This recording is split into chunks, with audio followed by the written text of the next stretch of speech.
Hello, fellow heirs, and welcome back to Weekday Wind Down with the Word, where we are reading the book of Genesis. And today's reading will be coming from Genesis 14 in the NLT version. And this book begins with Abram rescuing Lot. And it reads as follows.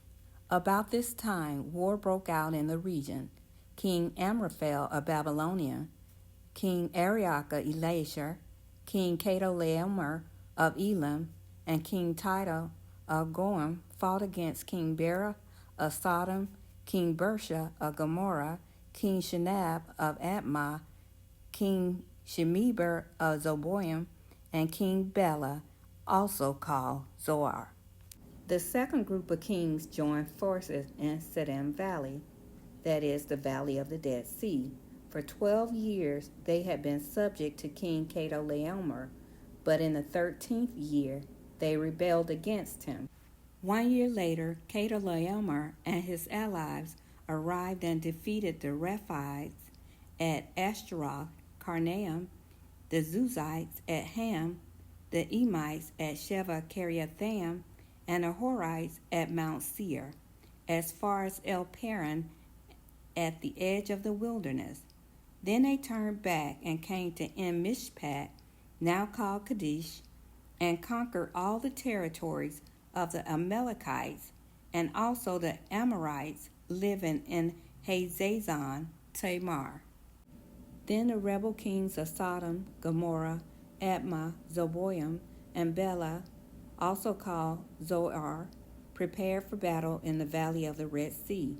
They fought against King Chedorlaomer of Elam, King Tidal of Goim, King Amraphel of Babylonia, and King Arioch of Elashur.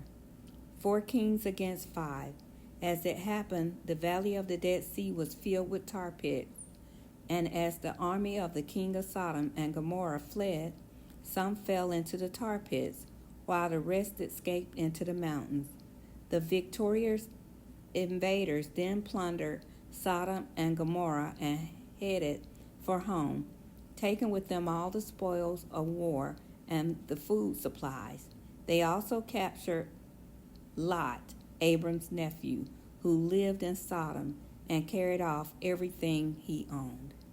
But one of Lot's men escaped and reported everything to Abram the Hebrew, who was living near the oak grove belonging to Mamre the Amorite. Mamre and his relatives, Eshcol and Aner, were Abram's allies. When Abram heard that his nephew Lot had been captured, he mobilized the 318 trained men who had been born into his household.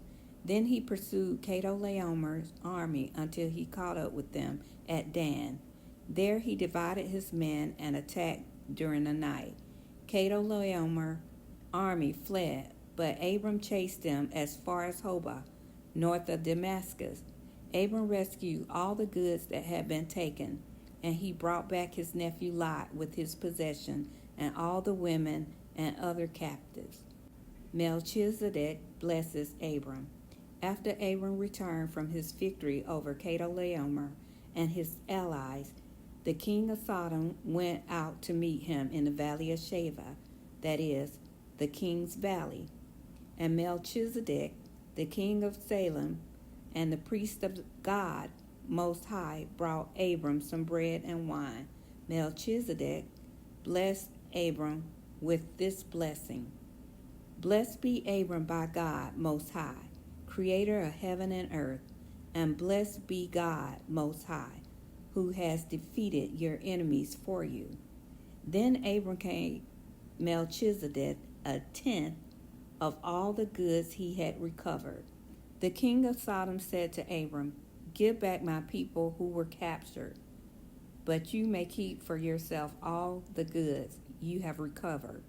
Abram replied to the king of Sodom, "I solemnly swear to the Lord God Most High, creator of heaven and earth, that I will not take so much as a single thread or sandal thong from what belongs to you. Otherwise, you might say, I am the one who made Abram rich. I will accept only what my warriors have already eaten, and I request that you give a fair share of the goods to my allies, Ener, Eshcol, and Mamre. And that concludes the reading of Genesis 14. I tried very, very hard to get the names correct. Hopefully you guys will not be taken aback by my stumbling through some of the names. But with this chapter, I was thinking that sometimes you really have to be very careful in what predicament or what area you go into, as you can get caught in between or in the middle of things that you're not even aware of. I was thinking about how Lot went to that particular land, and so he got caught up in the war between these kings that he had absolutely nothing to do with. But I will say this: God gave them that land, so no matter where he went, he would be taken care of. And so that is that's something to think about. When we go to do something, did God tell us to go in that particular direction? Because I thoroughly believe that if God told us to go in that direction, he's going to take care of us and he's going to provide everything that we need. Sometimes we cannot see what's going to happen, when we go into certain direction. God isn't showing us every step and how everything is going to unfold.